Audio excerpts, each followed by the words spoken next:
मेरा जब 67 में नहीं हुआ था तो ये बातें लगा था कि मैं छोड़ दूं इस प्रिपरेशन को फिर से। लेकिन फिर लोगों ने मतलब मेरे दीदी ने मेरे फैमिली ने मोटिवेट है ना, पीछे वाले जो जितने भी आपने गलतियां की हैं उससे यही सीखने को मिलता है। तो मैंने जितने भी टॉपर्स थे 68 बीपीएससी 67 बीपीएससी सारे की कॉपी को आप बुक को ना बार बार रिवाइज कीजिए। आप अलग अलग बुक पे नहीं जाइए, आप एक बुक को हर बार रिवाइज कीजिए, उसी के पर फोकस रहिए, आपको वही आगे। अच्छा, एक सक्सेसफुल कैंडिडेट बनने के लिए लोगों को क्या सबसे ज्यादा जरूरी होता है? पहला तो पेशेंस इसमें। अभी स्वाति सिन्हा हमारे साथ मौजूद हैं और इनका 54 रैंक आया हुआ है इस बार 69 बैच का। बातें करने वाले हैं और इनका जानने वाले हैं क्या कैसा जर्नी था। तो सबसे पहले बधाई हो आपको, मेरे तरफ से बहुत बहुत बधाई हो। कैसा रहा था जर्नी आपका? जर्नी किसी का अच्छा नहीं होता है, कोई भी ऐसा मोमेंट नहीं छोड़ा था जो एंजॉय नहीं किया था संघर्ष करते थे।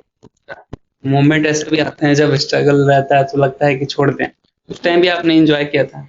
बिल्कुल, ऐसे कई मोमेंट्स आते हैं। मेरा जब 67 में नहीं हुआ था तो ये बातें लगा था कि मैं छोड़ दूं इस प्रिपरेशन को फिर से।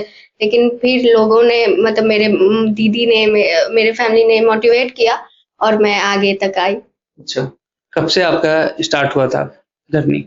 मेरा जर्नी 67 टाइम मेरा फर्स्ट अटेम्प्ट था। मैं फर्स्ट अटेम्प्ट तक ही इंटरव्यू तक गई थी, पर फाइनल सिलेक्शन नहीं हुआ था मेरा। अच्छा, तो इस बार आपने तैयारी की तो कुछ पढ़ाई में कुछ शेड्यूल वगैरह भी चेंज किया था आपने, कुछ तरीके चेंज किए थे? हाँ, बिल्कुल बिल्कुल। आप यही तो सीखते हैं ना, पीछे वाले जो जितने भी आपने गलतियां की हैं उससे यही सीखने को मिलता है। तो मैंने जितने भी टॉपर्स थे 68 बीपीएससी 67 बीपीएससी सारे की कॉपी को एनालाइज किया और इसको इसको अपने आंसर राइटिंग में इन्वॉल्व किया, इन्वॉल्व भी किया वहाँ। तो रियली बात है, ये करना ही चाहिए, अपने गलतियों से सीखना ही चाहिए। तो क्या कुछ आपको लगा था कि आपने क्या कुछ गलती किया था जिसको आपने सुधारा?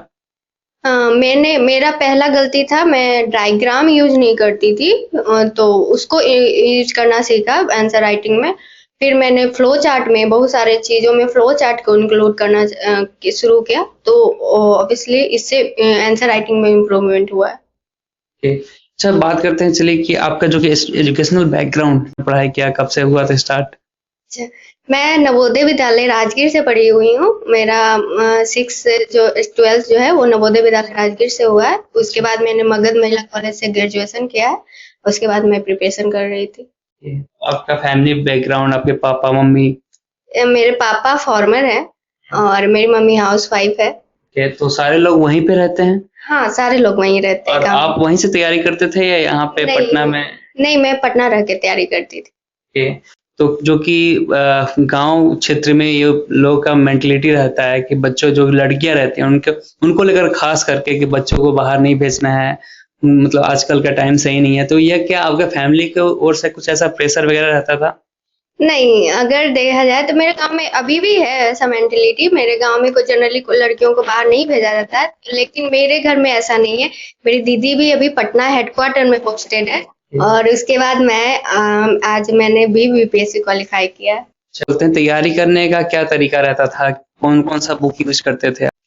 बुक तो वही जो जनरली जो इंस्टीट्यूट में दिए जाते हैं, मैंने स्पेक्ट्रम, लक्ष्मीकांत, ये बुक को लेकिन आप बुक को ना बार बार रिवाइज कीजिए। आप अलग अलग बुक पे नहीं जाइए, आप एक बुक को हर बार रिवाइज कीजिए, उसी के पर फोकस रहिए, आपको वही आगे काम देगा।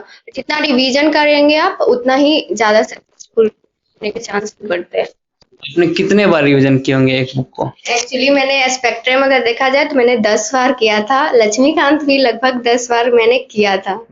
अच्छा, एक सक्सेसफुल कैंडिडेट बनने के लिए लोगों को क्या सबसे ज्यादा जरूरी होता है? पहला तो पेशेंस इसमें। बिल्कुल बिल्कुल रहना चाहिए पेशेंस, क्योंकि बिना पेशेंस का नहीं हो सकता है। दूसरा है कि आप डेडिकेटेड रहिए अपने जॉब पे, मतलब अपने गोल पे फोकस रहिए, वो सबसे बड़ा है। और दूसरी बात है, बोलने वाले बोलते ही हैं, बट आप अपने एम से नहीं हटिए। ये 3 चीज बहुत जरूरी है। बहुत जरूरी। तो यहाँ पे तैयारी करते टाइम जब डिस्ट्रैक्शन बहुत ज्यादा आता है, तो उस डिस्ट्रैक्शन से दूर रहने के लिए आप क्या कुछ करते थे? सोशल मीडिया कम यूज करें। जैसे सोशल मीडिया आपको लगता है कि सबसे बड़ा डिस्ट्रैक्शन बना हुआ है? बिल्कुल, बिल्कुल। आप एक नोटिफ़िकेशन देखने जाते हैं तो आप 25 मिनट उसी में देते हैं, तो आप मोबाइल बंद करके पढ़ाई कीजिए।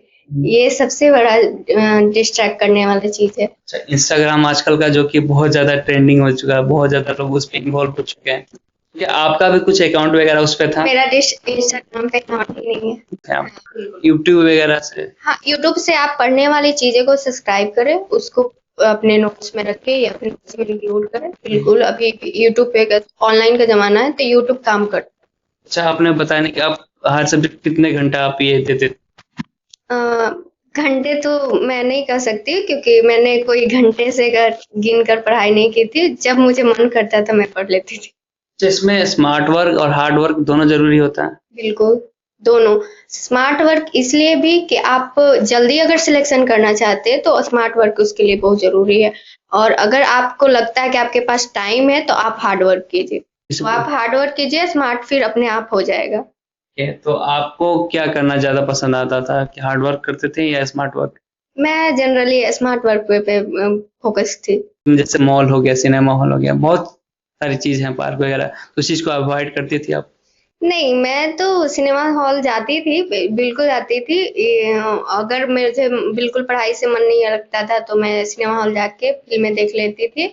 12th फेल जो आया था, वो देखने गई। अच्छा, सबसे पहला जब रिजल्ट आया था किसको आपने इन्फॉर्म किया था? फैमिली, मेरी दीदी। अच्छा, दीदी को। तो मम्मी-पापा सारे लोग तो अरोल में रहते हैं और आप और आपकी बहन यहाँ पे रहती हैं और दीदी भी साथ में ही रहती है क्या? नहीं, दीदी मतलब साथ नहीं रहती है, वो उनका शादी हो चुका है तो वो बेली रोड में अभी रहती है। मैं भिकना पहाड़ी में रहती हूँ। अच्छा, बीकना पहाड़ी में रहते हैं वहाँ पे। अच्छा, अच्छा। तो क्या अरे हफ्ता में कितना दिन होता होगा जब आप कुछ रिलैक्स वगैरह करते थे जब तैयारी चलता था आपका?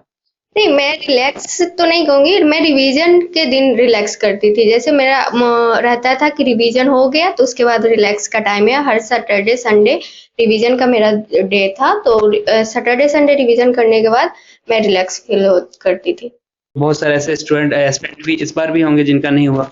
तो क्या आपका कुछ कहना रहेगा उनके लिए कि भाई आप जैसे उनका स्टेट की बात है तो बिल्कुल नहीं होना चाहिए। फैमिली का भी एक सपोर्ट होना चाहिए। हर मतलब गार्जियन को ये भी ये समझना चाहिए कि हम बच्चों पे प्रेशर नहीं डालें, उन्हें जो करना है करें।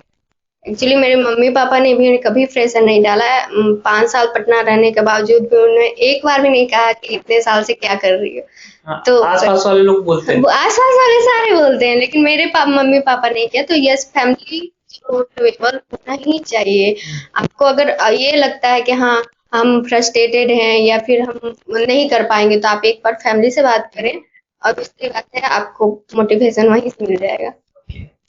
चलिए बहुत-बहुत धन्यवाद। काफ़ी अच्छा लगा आपसे बात करके। Thank you so much.